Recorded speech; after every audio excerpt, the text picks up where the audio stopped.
queridas irmãs, queridos irmãos. Começamos mais um programa, O Espírito da Letra, analisando a obra de André Luiz através da mediunidade de Francisco Cândido Xavier. Estamos já nos encaminhando para o final deste livro. Hoje vamos tratar de mais um capítulo, o capítulo 9 da segunda parte. A segunda parte, você tem acompanhado, ela é um pouco diferente da primeira. São temas específicos que André Luiz responde. Às vezes é uma resposta mais longa, outras vezes é uma resposta mais curta. E nos casos de respostas mais curtas, como por exemplo é o do programa de hoje, do capítulo 9, nós não estaremos, por faltar dessa necessidade, não estaremos fazendo aquele resumo que costumamos fazer. Nós vamos comentar o capítulo, vamos abordar temas ligados a ele e também a outras obras de André Luiz, sem necessariamente colocarmos um outro slide para explicar aquilo que está fácil para entender. Não há dificuldade. Então, aqueles que estão acostumados com o resumo hoje estarão acompanhando diretamente no texto o que nós vamos explicar. Você que está me assistindo pode acompanhar todos os programas anteriores nos nossos sites e poderá desfrutar de tantas explicações tão profundas, tão importantes que André Luiz nos tem feito na obra Evolução em Dois Mundos. Mas nada disso será, vamos dizer, bem aproveitado se você não fizer anotações, se você não se preocupar em registrar aquilo que você está entendendo ou a dúvida que você tenha para uma pesquisa posterior. Você já sabe que às vezes as pessoas leem livros não para guardar o conteúdo, mas para somar mais um na lista que já li. Eu já li este, já li este, já li este. Aí você pergunta, o que você entendeu disso? Não lembro, faz tanto tempo. É uma historinha assim, de mundo espiritual. Todos os livros em geral são assim, os espíritas. Agora, se você não guarda, do que adianta ter gastado a sua capacidade de enxergar lendo? Se você não assimilou, se você não aprofundou, se você não reteve. Então, preste atenção que a evolução do espírito não depende de a gente comer livro, porque nós não somos traça de papel. Aquele bichinho que fica furando o papel, a celulose. Nós não devemos nos comparar com ele. Nós temos que apreender o que está ali para que isso nos transforme. E agora, o capítulo de hoje vai tratar de um tema muito interessante que fala sobre a união dos espíritos, a convivência e quando eles precisam separar-se no plano espiritual. Para a gente tratar deste tema no capítulo 9, eu procurei, para ilustrar, uma referência que nós já fizemos lá no primeiro livro, no livro Nosso Lar.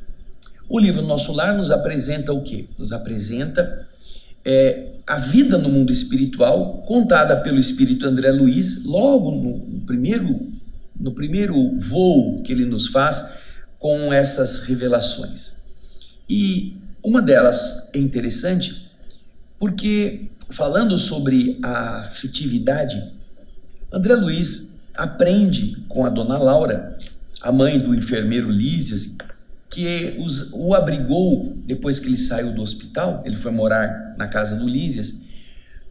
Ele aprende que existem organizações no mundo invisível, como nós já vimos nos capítulos anteriores, a organização social no mundo espiritual. Ela está baseada em princípios bem diferentes daqueles que nós temos na Terra, mas que lá também, pelo trabalho, se conquistam direitos ou merecimentos.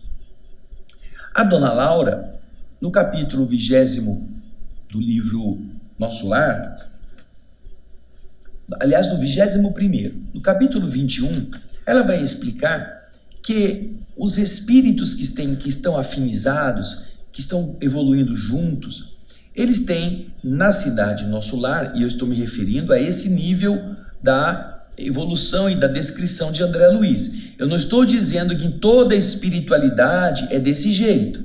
Mas eu estou usando isto só para a gente fazer uma comparação.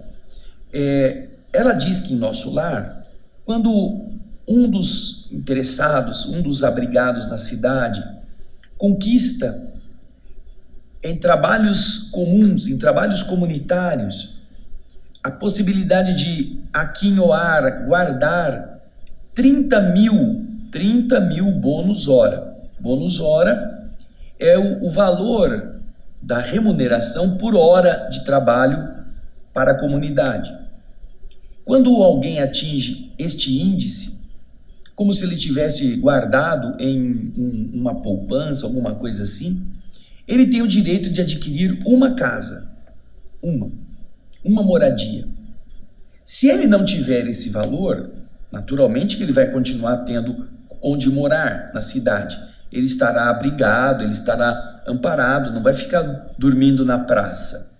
Mas se ele quiser ter um ambiente pessoal para ele, para seus familiares, aqueles que vão chegar da terra, aqueles que já foram seus filhos, seus parentes e que poderão ficar abrigados num local específico, ele poderá utilizar esse crédito, o crédito do trabalho, para adquirir um espaço onde ele construa esse ninho.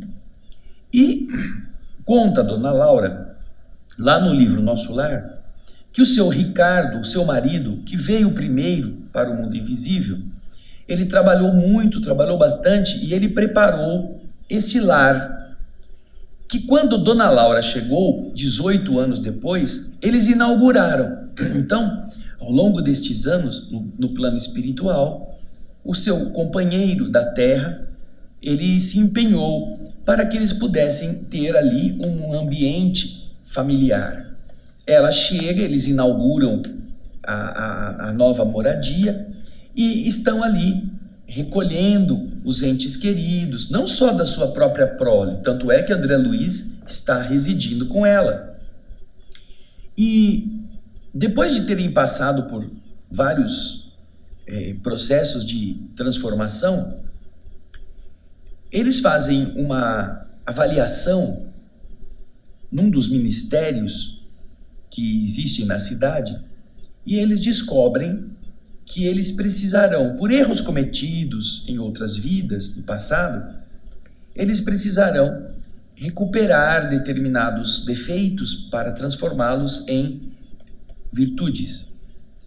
Então, ela mesma conta que durante 2 anos eles foram ao Ministério da Comunicação e receberam lá um histórico do que eles fizeram nas últimas 5 encarnações, mais ou menos, ou nas últimas 3 anteriores.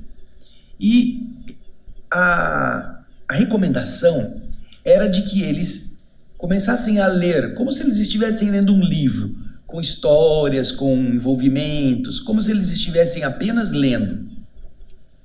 Depois de 2 anos fazendo isto, em que eles puderam ler a história da vivência pessoal, tanto o seu Ricardo quanto a dona Laura, eles foram ao mesmo ministério e receberam intervenção magnética na memória. E ao fazer isso, o que acontece? Não apenas aquela história neutra, fria, que estava sendo lida, agora fazia parte deles. Eles resgataram de suas lembranças todas as emoções que eles viveram quando estavam passando por aquelas experiências. E isso, obviamente, foi um reencontro consigo mesmo. E eles perceberam que havia ainda coisas no passado que eles precisavam corrigir. Então, o seu Ricardo, juntamente com a dona Laura, projetam uma nova encarnação. Ela está explicando, então, que o Ricardo já há 3 anos tinha reencarnado. Já tinha se preparado, já estava num processo de organizar-se para renascer. E que com isso, dentro de algum tempo, mais alguns meses, ela mesma, a senhora Laura, iria se afastar da convivência dos entes queridos, Ulisses, as suas irmãs que estavam morando naquela casa. e iria se preparar para a reencarnação, dar continuidade ao projeto de reerguimento, de correção dos seus desmandos, dos seus desatinos.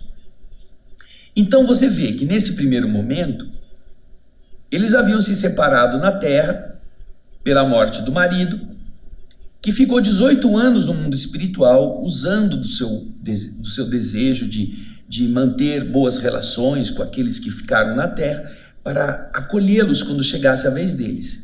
E isso faz com que o Ricardo fique 18 anos longe, apesar de ele poder visitar a família, mas não tem contatos de troca, de relação mais face a face.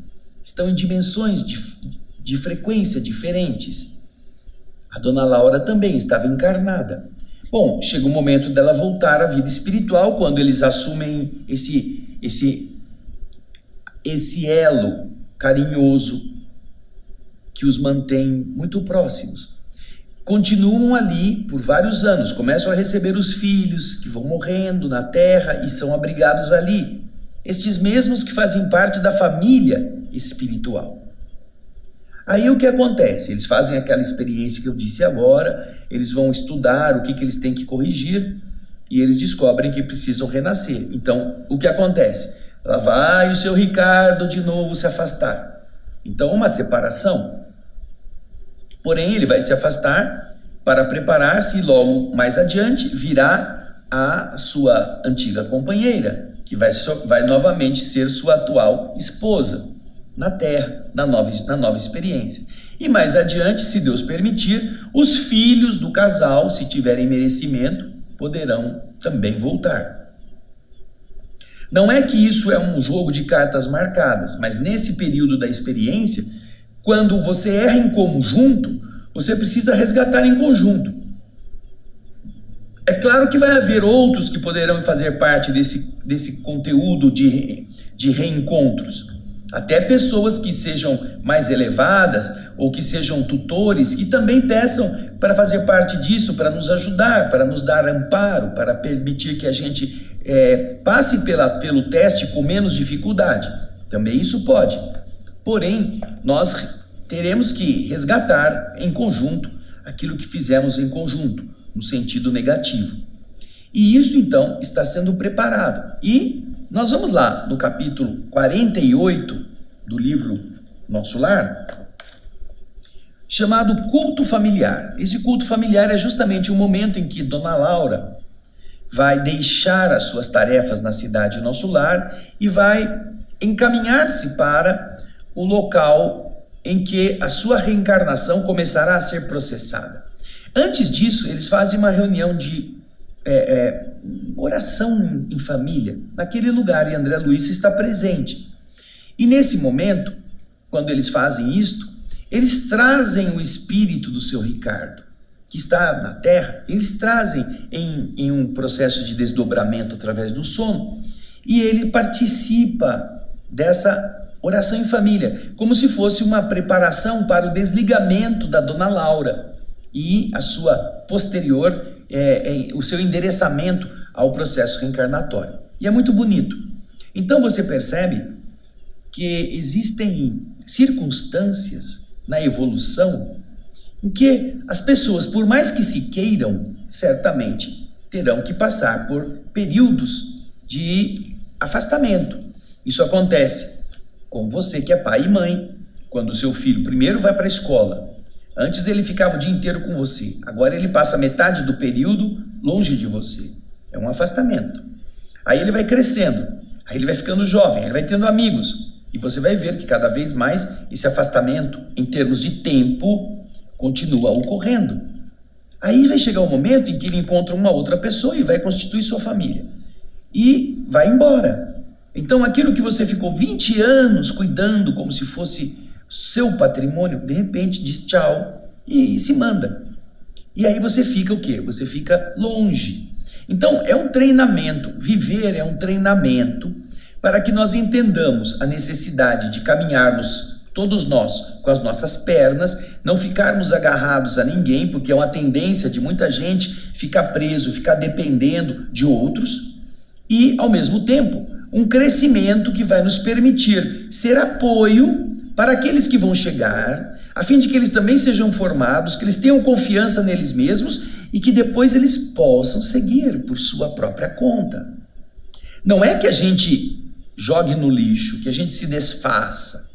Não, mas é que você perceba que por um período você fez parte da formação de uma outra alma e que esta parte fez com que você deixasse de você uma parte dentro dela. Nós somos pedaços de pessoas, já notaram isso? Você que está me assistindo, pode ver, você tem um pedaço do seu avô, um pedaço da sua avó, um pedaço do seu tio, um pedaço da sua professora, um pedaço do seu pai, da sua mãe, obviamente, estão todos impregnados em você. Você aprendeu coisas, você tem referências daquilo que eles fizeram e que foram importantes para você, e isso faz você ser uma pessoa que, com base nesses pedaços de outras, você vai construir a sua própria identidade. Você vai questionar, você vai analisar, você vai apreender o que é bom, vai esquecer o que não foi tão bom, vai compreender por que aquela pessoa agiu deste jeito, ao invés de ficar remoendo, porque eu sou assim, porque fulano fez isso comigo, porque fulano não me ajudou, ele me batia quando chegava em casa. Esses traumas, eles estão também marcando as pessoas, mas eles existem para a gente vencê-los na medida em que você começa a perceber que cada um dá aquilo que possui, e se essa pessoa não tinha coisa melhor, era aquilo que ela tinha para te dar. Então você desenvolve o quê? A compaixão, o perdão, a misericórdia, colocando isto dentro de você. Então este é o processo de amalgamar essas peças diferentes num único todo, que é aquele que você está construindo para você mesmo. Então a separação não deve ser encarada como uma punição divina, como um trauma, como aquilo que, e no caso da morte, como é também visto. Ai, nunca mais, vou entrar em depressão, quero morrer junto. Não, não. A melhor forma de você homenagear aquele que partiu é ficando na terra, vivendo as boas coisas que ele te deixou, que ela te deixou, e fazendo disso um degrau para você poder subir e do lado de lá voltar a encontrar-se. Quando nós vamos estudar a questão da afinidade, lá no Evangelho segundo o Espiritismo, no capítulo 14, salvo engano, você vai encontrar o parentesco espiritual e o parentesco material, famílias espirituais e famílias corporais. E você verá que os verdadeiros laços de família são os da afinidade e da comunhão de pensamentos. Não são os do sangue. Os laços do sangue não fazem laços de espírito. E é isso que faz com que, do outro lado, nós nos encontremos com aqueles com quem já tivemos esses laços e essas afinidades construídas. Não impedindo que o outro se achegue, não, mas para que você possa sentir-se envolvido num ambiente harmonioso, o laço de afinidade, de simpatia, é o nome que eles utilizam, a simpatia e a comunhão de pensamentos, comunhão de ideias, precisa existir. Porque senão não há afinidade, não há como você juntar coisas diferentes. Água e óleo não se combinam, apesar de estarem justapostos no mesmo recipiente. Então, o que nós vamos ver no capítulo 9 é uma referência de André Luiz a esse processo.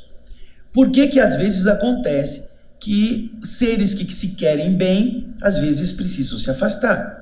E isso não é uma punição, não é uma desgraça, não deve ser encarado como uma coisa negativa. Deve ser encarado como um projeto de edificação de nosso espírito em comum. Nós aprenderemos muitas coisas juntos, mas de verdade nós precisaremos viver todo esse aprendizado sozinho, para que isso realmente tenha penetrado em nós. E este viver sozinho nos capacitará para voltarmos a nos encontrar com aquelas pessoas que serão para nós boas lembranças. Imagina você que tem uma lembrança boa daquela sua professora do primário, daquela pessoa generosa que te ensinou tantas coisas. Imagina se não será gostoso encontrar-se com ela novamente, ou ao sair do corpo, você já idoso, encontrar com aquela pessoa que te deu as primeiras lições, te pegou pela mão, te acarinhou no colo como a sua avó, como o seu avô, como alguém querido. Olha que coisa bonita, coisa boa. Então, todas as separações, elas têm a finalidade de nos ajudar a construir o amanhã com base sólida. Não mais ficando naquelas tragédias de morreu, eu também vou morrer, eu não sou mais nada sem essa pessoa. Não.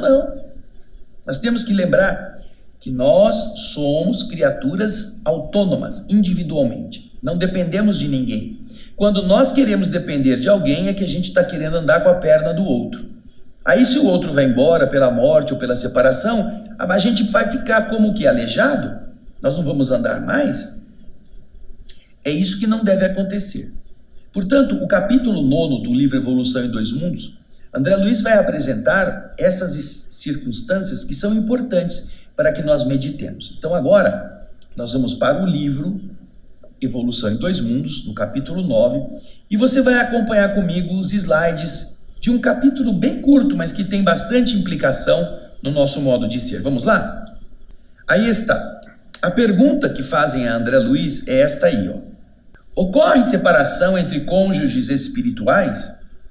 Que são o quê? São estas uniões que acontecem no plano espiritual com base na mais elevada afinidade? Isso pode acontecer? Esses cônjuges espirituais? Não é que eles estão casados para sempre, com anel, com laços, com papel, com aquelas certidões. Não, é essa união com base na elevada afinidade. Pode acontecer que esses cônjuges se separem? Vamos ver na sequência o que André Luiz responde. Pode acontecer, por exemplo, que as autoridades superiores escolham um dos cônjuges para serviço particular entre os homens, atendendo a qualidades especiais que ele possua e com que deva satisfazer a questões e eventualidades terrestres. Esse é o primeiro ponto. Um espírito que está no plano invisível, que tem a sua relação afetiva ativa, em harmonia, e que é chamado por espíritos mais elevados, mais responsáveis para garantir uma evolução da coletividade terrena, e diga assim: olha, o senhor tem determinadas capacidades e talentos que nós precisamos colocar em determinado ambiente na Terra, e nós precisamos que você aceite voltar ao mundo físico para desempenhar com o seu talento aquilo que eles estão precisando. E, obviamente, o espírito estando numa condição de evolução mais acentuada, ele sabe que isso não é uma solicitação, isso é um projeto de Deus. E ele, então, se propõe a fazer isto com o melhor de suas forças. Essa é a primeira.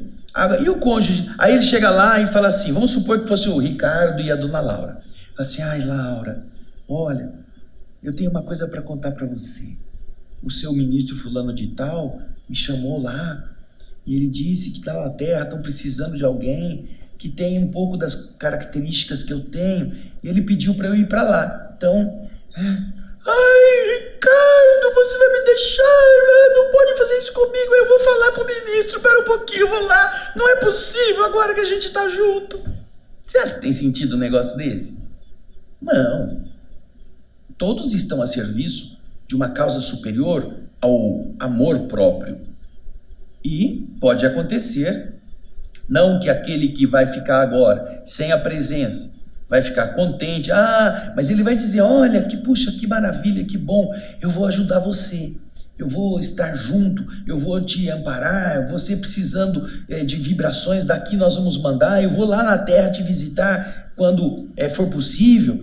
Que bom que você tem essa qualidade que possa ser útil. E nós nunca nos perderemos. Essa é a postura. E isso realmente é o que André Luiz está falando. Muitas vezes, imagine que você tenha uma união com você sendo um professor, um pedagogo, e você é casado com uma outra pessoa que também tem a mesma inclinação. Só que você tem uma área, ela atua em outra área, você tem essa união. Aí chega alguém chega e diz assim, olha, a nossa escola está abrindo numa cidade mais ou menos longe, um departamento para facilitar a alfabetização. Entre vocês dois, o marido é especializado nisso, nós precisamos dele lá. Mas a mulher que está dando aula aqui precisa permanecer aqui, porque nós não temos como recolocá-la ou recolocar alguém no lugar. E eu preciso que você vá, daqui uns 3 meses mais ou menos, a escola já vai estar montada. E você fique lá, pelo menos para a primeira turma, para que aqueles que vão ser encaminhados também, que não têm experiência nessa formação, possam aprender com você. Você estrutura o curso, você faz o programa, você organiza as aulas, você vê as necessidades de cada aluno na primeira turma e vai deixar organizado para que depois, mais para frente, você possa voltar para cá. Então, aí será que a outra pessoa que está lá, a esposa, vai achar ruim? Não, eu quero ir com ele, eu também quero fazer parte. Mas você não é pedagoga para aprender, ensinar, você não tem o domínio nessa área, o seu domínio na outra área, aqui que nós precisamos de você. E, ao contrário, se a pessoa gosta e sabe, se dedica a educar, ela vai dizer, puxa, que maravilha você começar do começo, imagina tudo que você planejou, o que você estudou, você se preparou para isso. Você não deve perder essa oportunidade. Eu vou te visitar de vez em quando, você me escreve, a gente se fala todo dia, mas olha, eu vou torcer muito, porque de verdade aquela comunidade vai ser muito bem organizada e vai ter muito menos criança ignorante. Nossa, que bom que essa oportunidade apareceu para você, não é? Então, porque os dois estão entendendo qual é o objetivo de serem professores, é o de educar. Não é de ficar um fazendo cafunézinho na cabeça do outro, beijando aqui, fazendo comidinha. Isso é da convivência, mas o objetivo maior é aquele de levar conhecimento a esses seres. Então, vamos entender que esse é o primeiro caso. Vamos voltar agora ao slide para ler aquilo que André Luiz continua nos explicando. Agora, ali embaixo você está vendo, além desse fato, esse ou aquele cônjuge, após um feliz estágio na esfera superior, necessita regressar aos círculos carnais para experiências difíceis no resgate de compromissos determinados. É o caso do seu Ricardo. Já estava lá em nosso lar, já tinha criado condições para ter um ambiente familiar para aqueles seus entes queridos que voltaram, mas que, chegando o momento de voltar a analisar a respeito de si mesmos, percebem que é gostoso ficar lá em cima, porém é preciso corrigir coisas que nós ainda estamos precisando acertar, não é? Melhor será então adotar a postura de voltar à terra, começar aquele período de refazimento das coisas mal feitas, para que quando voltarmos para o lado espiritual, nós estejamos já melhor qualificados. Então, essa segunda hipótese, que é a que nós estamos lendo agora, é a que acontece com o seu Ricardo. E também acontece com a dona Laura. Felizmente, os dois que se comprometeram juntos estarão podendo recuperar-se juntos. Porém, há casos em que cada um vai ter que fazer ao seu tempo, que não é possível fazer tudo junto, que um vai ter que ir contar com o apoio do outro, e assim sucessivamente. Então, veja só como essas duas hipóteses são aquelas que facultam aos entes que se querem um momento de separação, temporária, mas ele existe. Vamos continuar o texto. Em ambas as modalidades de separação, compreensível e justa, o companheiro ou a companheira, que está em condição de superioridade, pelo menos, circunstancialmente, naquela circunstância, ele está numa condição mais elevada, ele pede, ele roga com êxito a possibilidade de proteger, de custodiar o outro, aquele que é o objeto da sua veneração e de seu carinho, quase sempre na posição de reencarnados em regime de completa renúncia. Então você vê que se aquele que você ama, aquela que você ama, vai passar pelo processo reencarnatório e que por isso vai estar afastado, e você, numa situação superior àquele ser que está ali, você pode apoiá-la. Então o que costuma acontecer? Que este ser que foi enviado para um processo reencarnatório difícil, receba deste outro que tem uma ligação amorosa verdadeira, a possibilidade de acompanhá-lo naquele mesmo projeto, reencarnar junto, pedir autorização, não só para estar de vez em quando como um protetor, um espírito familiar, mas como alguém que está ali apoiando a sua recuperação. E isso pode ser admitido, havendo merecimento por parte deste que estará não envolvido diretamente no processo reencarnatório daquele outro que tem uma ligação intensa consigo. Esta mesma circunstância nós vamos encontrar no capítulo 1 do livro Renúncia, o romance escrito pelo Espírito Emmanuel através da mediunidade de Chico Xavier, quando aquele espírito conhecido no livro pelo nome Pollux está precisando voltar ao corpo físico para recuperar-se de determinados tipos de deslizes, de quedas morais. E aquela alma amorosa, aquele espírito com quem ele se relaciona de forma mais profundamente afinizada, que é a da Alcione, está conversando com ele nesse ambiente trevoso. E ele então, sabendo que precisa retomar a carne em condições não muito agradáveis, em um desafio marcante para o seu caráter ainda tíbio, ele pergunta, mas se eu tivesse você ao meu lado na terra, seria menos difícil, seria menos, eu teria mais confiança em mim mesmo, eu acho que eu não falharia como tenho falhado. E Alcione, que ouve isto e tem amor profundo por esse espírito, ela se compromete a voltar. Ela tem autoridade moral e ela diz que o desejo dele será, vamos dizer, apoiado pela sua decisão de regressar ao mundo físico para dar-lhe esse sustento. Então ele se encoraja, ele fica mais animado, ele fica emocionadíssimo com a postura da Alcione. Ela então se despede dele, vai de volta ao seu ambiente adequado para a sua vibração. Ela está em um planeta que orbita uma das estrelas do sistema de Sírius, e lá ela procura Antênio. Antênio é aquele que é o preposto de Jesus. Jesus governa esse mundo também, e ali está um dos seus prepostos, dos seus procuradores. E ela diz a ele do seu desejo de voltar ao mundo físico para apoiar a reencarnação de uma alma querida. Tudo isso que André Luiz está contando aqui. Antênio diz, mas você pode ajudá-lo daqui? Ela diz, sim, eu posso. No entanto, não é só a ele que eu desejo ajudar. Eu tenho também outros entes que eu amo, que estão passando por dificuldades nesse período na Terra e que eu gostaria de estar com eles ao lado. Mas e os seus trabalhos aqui em Sírios?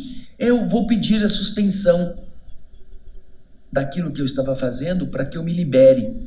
E então, depois de argumentar com ela, e ela persistir na solicitação, Antênio então lhe diz, tudo bem então, eu concordo, eu desligo você das suas tarefas aqui em Sírios e nós estaremos te apoiando no projeto de você voltar, algo que não será fácil, algo que é extremamente arriscado, porque voltar para o meio das cobras, vai voltar para o meio dos lagartos. Ele não diz assim, né? Quem está dizendo assim sou eu. Mas é mais ou menos isso. Você vai voltar para o incêndio, você que escapou vai voltar para o fogo. Mas você pode contar sempre conosco, diz Antêmio para ela. Então você vê que neste caso, ela vai reencarnar também para dar sustento, para acompanhar vibratoriamente, para estar mais próximo daquele ser que, segundo ele mesmo dizia, teria ele muito receio de estar na Terra, porque ele estava muito mal acostumado, fazia sempre as mesmas bobagens. Você vê então que o que André Luiz está comentando aqui é muito comum. Muitas pessoas, como é o caso da Alcione, passam por essas experiências. Mais proximamente, nós temos o caso da Dona Maria João de Deus, a mãe do próprio Chico. A mãe de Chico Xavier vai até o Chico se despedir dele, ele está encarnado ainda. E ela vai apresentar-se a ele e dizer: Chico, agora eu vou me preparar para reencarnar, vou nascer de novo na Terra. E o Chico fica emocionado. E aí ela diz: e eu vou reencarnar para eu me casar de novo com seu pai. Aquele homem, João Cândido, que era muito difícil, coitado, muito assim, pouco lúcido, homem de poucos voos. Aí o Chico fala: mãe, mas você sofreu tanto com meu pai. E ela diz: mas o amor pede esses sacrifícios, meu filho. Então ela vai se preparar, vai reencarnar e vai de novo encontrar-se com aquele homem que foi o seu marido, né, o seu companheiro, que deu a ela a possibilidade de gerar os filhos, entre os quais estava o próprio Chico. E ela então vai pedir, nesse projeto reencarnatório, que a segunda mãe do Chico, a mãe adotiva, o segundo matrimônio do João Cândido, a Cidália, que já está no plano espiritual, que a Cidália aceite voltar também. Aceite voltar, que ela gostaria muito de que a Cidália fosse sua filha, a primeira filha. Cidália, emocionada, diz que ela vai ficar muito contente de ser filha da Dona Maria João de Deus. Imagina isso, a mãe de Chico vai reencarnar casando-se com o seu pai da outra vida que o Chico teve logo na Terra em 1910, o mesmo espírito, que obviamente não era muito elevado. E ela vai pedir que a outra mãe do Chico, a que substituiu-a, aquela moça que se casou de novo, que se casou com esse mesmo homem viúvo, com o compromisso de pegar os filhos da primeira mulher e cuidar como se fossem filhos dela, a Cidália, que foi mãe sem ter parido. O que é mais nobre ainda, ela fosse filha da Dona Maria João de Deus, a primeira, a filha mais velha. E a Cidália aceita voltar à vida física nesta condição.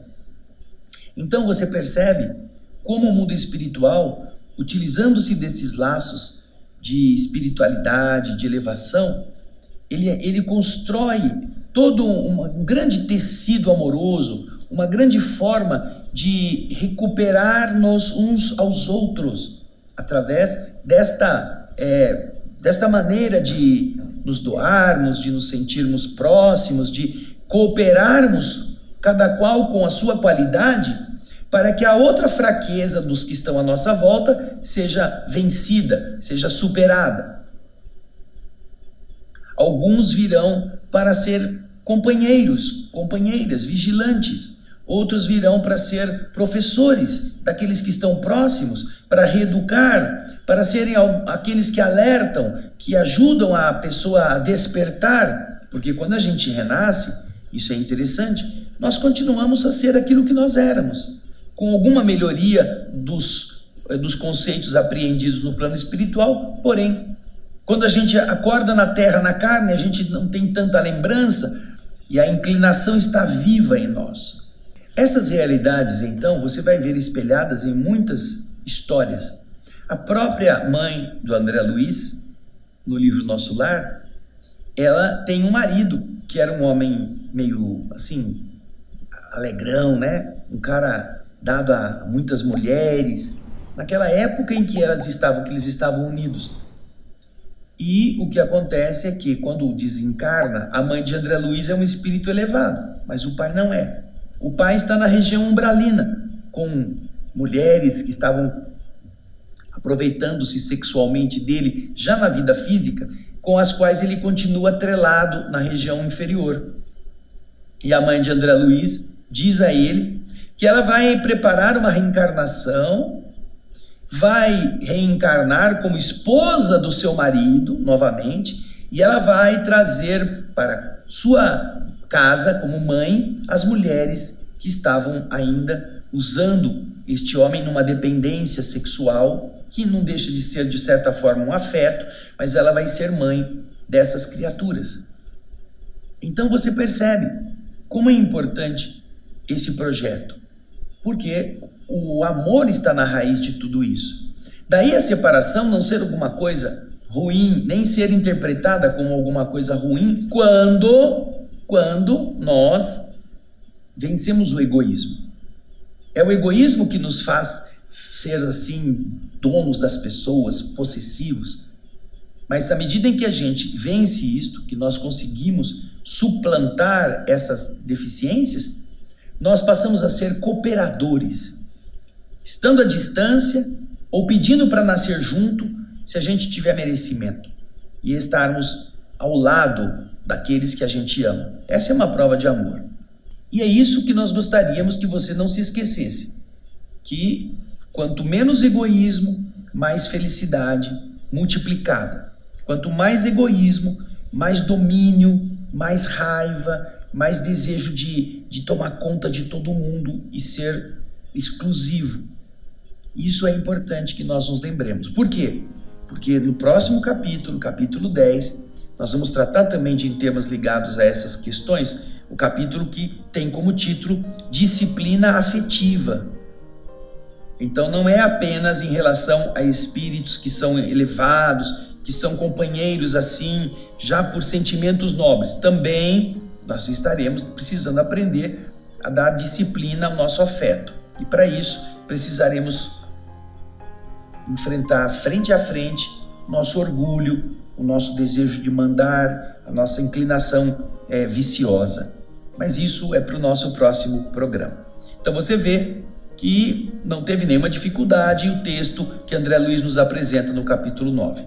Obrigado por sua audiência, pelo seu carinho, pela sua participação. Vá em busca de todos esses temas que nós comentamos aqui em vários livros, falando sobre essa separação entre cônjuges espiritualmente aproximados, espiritualmente reunidos pela sua afinidade, mas esteja vendo também aquilo que falamos do Evangelho sobre as famílias carnais e as famílias espirituais, tá bom? Eu espero você no nosso próximo Espírito da Letra. Até lá, obrigado pela sua audiência e muita paz.